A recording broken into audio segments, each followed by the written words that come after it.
Students, today's topic is dispersion of light. Now, in ray optics, in dispersion of light, we have need a prism. Prism is a device in which the phenomena of dispersion takes place. So, prism is a transparent medium which is bounded by the three rectangular and two triangular faces. The surfaces in which the phenomena of refraction takes place is so called as refracting surfaces. The angle which is made between two refracting surfaces is so called as angle of prism, that is generally 60 degree. The side which is opposite to angle of prism is so called as base of prism. Now you will see that this is the prism. When a white ray of light, this is the white ray of light, is incident on a prism, then what will happen? The ray of light will split into seven colors. The splitting of white ray of light into seven color is so called as dispersion of light. अमूमन इस चीज को आप अपने घरों पर देख सकते हैं, अपनी स्केल में देख सकते हैं, पानी पर देख सकते हैं, कहीं भी देख सकते हैं। श्वेत प्रकाश की किरण में ही 7 रंग विद्यमान होते हैं। चूंकि इन अलग अलग रंगों के वेवलेंथ की वैल्यू, रिफ्रैक्टिव इंडेक्स की वैल्यू, वेलोसिटीज की वैल्यू अलग अलग होती है, तो जैसे ही ये व्हाइट रे ऑफ लाइट किसी प्रिज्म पर इंसिडेंट होती है तो उसके 7 हो जाते हैं रंग। इस प्रकार व्हाइट रे ऑफ लाइट का 7 रंगों में विभक्त हो जाना, स्प्लिट हो जाना ही डिस्पर्शन ऑफ लाइट कहलाता है। गाइस, डिस्पर्शन तो होता ही है, लेकिन इस प्रिज्म के अंदर रिफ्रैक्शन भी होता है, क्योंकि यहां जब आप देखोगे तो एयर मीडियम भी होगा, यहां देखोगे तो एयर मीडियम होगा, और यहां पर रे ऑफ लाइट जब एयर से ग्लास में जाएगी तो that will be deviates from its path. Means the phenomena of refraction takes place. You know that so many rays of light will produce. So many means 7. When a white ray of light is incident on this prism, so here 7 rays will produce, but out of 7 we only take 1. हम उन 7 में से केवल एक को ले रहे हैं और कह रहे हैं कि PQ in the incident X, Y, Z is a prism. This is the very Prichlet photo that we will use in the next derivation. So that one is the prism, and Mn and M dash N dash are two normals draw on these refracting surfaces. हमने ये दो normal ले लिए, जो दोनों refracting surface पर डाल दी। ये इंसिडेंट रे है, ये रिफ्रैक्टेड रे है, और एयर में लौट के आते हैं, तो इस रे ऑफ लाइट को क्या बोलते हैं? एमर्जेंट रे। क्या बोलते हैं इसको? ध्यान दीजिए, बहुत इंपॉर्टेंट है, सिंपल सी बात है। जब आगे इंसिडेंट रे को बढ़ाते हैं और जब पीछे एमर्जेंट रे को बढ़ाते हैं, this one is the emergent ray and this one is the, तो इंसिडेंट रे और एमर्जेंट रे मिलके एक एंगल का निर्माण करती हैं। इस नए कार्य एंगल को कहते हैं एंगल ऑफ डिविएशन, या deviation not deviation. This is angle of deviation. Now this is the angle of incidence. These R1 and R2 are the angle of refraction, and I2 is the angle of emergence. बहुत सरल है, हम prism को समझ गए, white ray of light incident हो गई, उस 7 रंगों में विभक्त हो गई, इसको डिस्पर्शन ऑफ लाइट कह रही थी। लेकिन उस प्रिज्म में रिफ्रैक्शन को समझाना चाहा तो हमने एक प्रिज्म ले ली, दो नॉर्मल ले लिए, इंसिडेंट रे ले ली, रिफ्रैक्टेड रे ले ली और एमर्जेंट रे ले ली। इंसिडेंट रे को आगे तक बढ़ाया, एमर्जेंट रे को पीछे तक बढ़ाया, एक कारक फॉर्म हो गया, that is so called as angle of deviation. Now स्पष्ट नजर आ रहा है, उसकी वैल्यू उस पर निर्भर कर रही है। किसकी वैल्यू? डेल्टा की वैल्यू आई पर निर्भर कर रही है। साइंटिस्ट ने 1000 प्रयोग किए और 1000 प्रयोग करके प्रिज्म को फोड़ के देखा? नहीं, बिल्कुल नहीं देखा। एक्सपेरिमेंट किए और उन एक्सपेरिमेंट की सहायता से उन्होंने आई और डेल्टा के बीच में एक ग्राफ प्लॉट किया। उन्होंने क्या देखा कि आई की वैल्यू को चेंज करोगे तो डेल्टा की वैल्यू भी चेंज होगी। वो आई की वैल्यू को सतत रूप से बढ़ाते गए। इधर तो हमने क्या देखा? डेल्टा की वैल्यू सतत रूप से घटती गई, और एक ऐसी स्थिति आई, आई की वैल्यू बढ़ाने पर डेल्टा की एक ऐसी वैल्यू मिली जहां पर डेल्टा की वैल्यू सबसे कम थी। उस क्रिटिकल पॉइंट के बाद उन्होंने आई की वैल्यू को फिर बढ़ाया, लेकिन डेल्टा की वैल्यू घटने की बजाय बढ़ गई।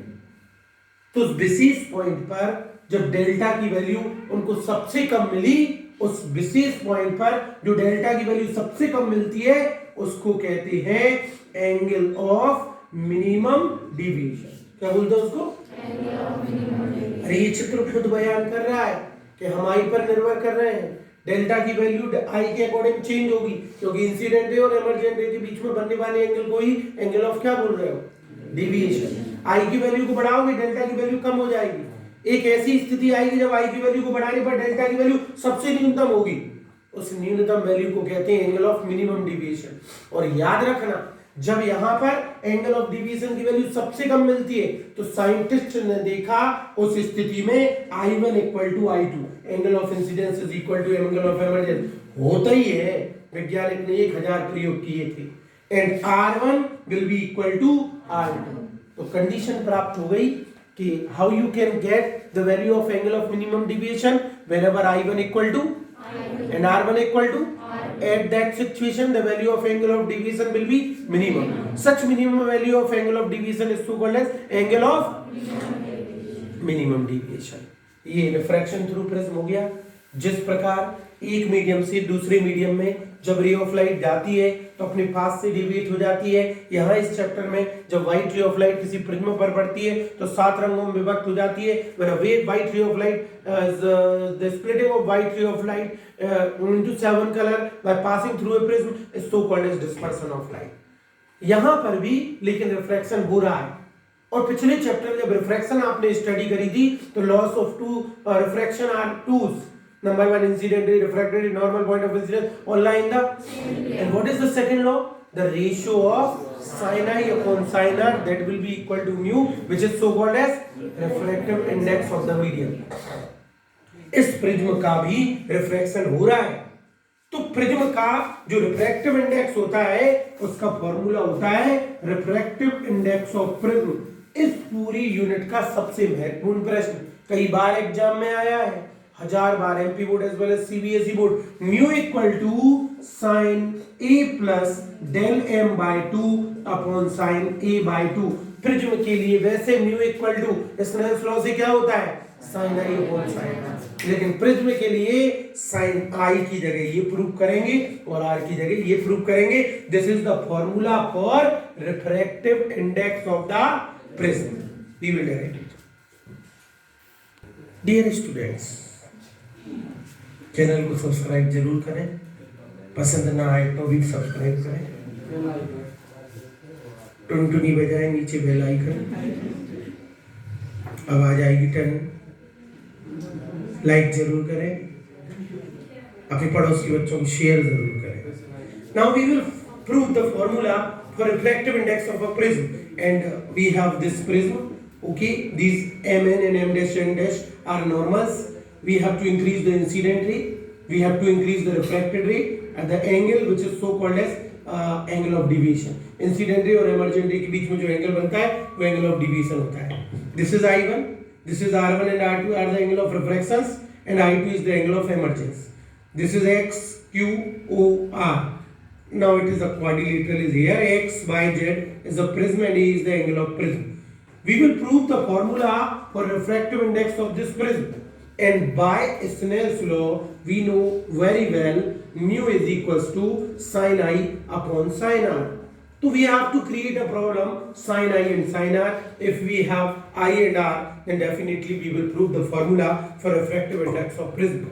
In order to get these two values I and R, we will take exterior angle triangle theorem, and we are taking here a triangle TQR. No, okay, TQR. The exterior angle is delta. In triangle TQR, by exterior angle triangle theorem, the sum of two interior angle TRQ plus angle TQR, the sum of two interior angle here, these are two nearly angle, the sum of two nearly will be equal to kara, that is exterior angle delta. Equation number 2, this is equation number 1। ना तो ये है ना ये है, इनकी value चाहिए तो आप यहाँ पर एक वर्टिकली अपोजिट आप देख लीजिए, इंसिडेंट रे और नॉर्मल कट कर रहे हैं, यहाँ पर I1 बन रहा है I1, तो ये पूरा भी I1 होगा। लो चिंता मत करो, ये पूरा I1 है, पेट कट रहा है और इस value is T, Q and R. So I1 will be equal to by vertically opposite angles, I1 will be equal to R1 plus what? Tell me fast. We want T Q are ले लो पहले, कोई problem नहीं है जी, T R Q हो गया, ठीक है, yes और no. So angle T Q R will be equal to I1 minus R1, मिल गया। ऐसी वर्टिकली अपोजिट इस तरफ ले लो, सबको समझ में आ रहा है, इस तरफ ले लो, इसकी वैल्यू कितनी है I2, यहां से वेट कट रहा है, ये क्या है T R Q, this is R2, this we want, so TRQ will be equal to I2 minus, वाह, TRQ भी मिल गए, TQR भी मिल गए, put in equation second, so what will happen, delta will be equal to I1 minus R1 plus I2 minus R2. We know very well the condition of minimum deviation. By the condition of minimum deviation, in condition of minimum deviation, delta m, I1 equal to I2 equal to I and R1 equal to R2 equal to R. So the equation becomes delta m, in place of delta m, I plus I, R minus R, minus 2R. Equation number 3. हम अपनी मंजिल के करीब हैं। Mu equal to sine I upon sine R prove करना है, तो आई और आर के रूप में हम लगभग आ चुके हैं। अब कुछ नहीं, एक क्वाड्रिलेटरल लेना है और एक ट्रायंगल लेना है। Quadrilateral X Q O R, and the sum of two opposite angles of a quadrilateral is always 180 degree, X Q O R. तो the sum in quad X Q O R, opposite sum of two opposite angles A plus QOR will be equal to 180 degree, equation number 4। इसको cut रहा है, देखिए यहां से cut रहा है, ये R1 R2 plus QR, अरे ये तो ट्रायंगल बन गया बच्चों, yes or no? तो the sum of three angles of a triangle is, तो in triangle QOR the sum of three angles R1 plus R2 plus QOR that will be equal to equation number 5। वाह वाह, RHS RHS cancel, equal, और LHS LHS, तो A plus QOR equal to R1 plus R2 plus QOR, QOR QR, R और R already कैसे हैं equal, तो ये कितने हो गए, तो R इक्वल टू कितना आ गया, वाह बच्चों वाह, R आ चुका है, mu equal to sine I upon sine R के लिए R आ चुका है, बस जरूरत किसकी है, इसको उठाइए और इक्वेशन नंबर 3 में पुट कीजिए। Put R in equation 3, del m equal to 2i minus 2r, R मतलब a by 2, ओ सॉरी 2 से 2 कैंसिल, माइनस a इस तरफ जाके क्या हो जाएंगे प्लस c, 2i मल्टीप्लाई में तो कब पहुंच जाएंगे, वाह,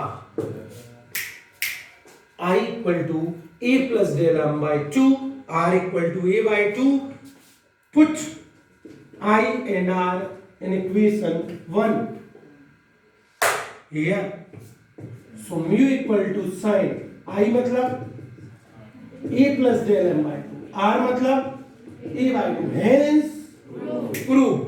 This is the formula for refractive index of prism।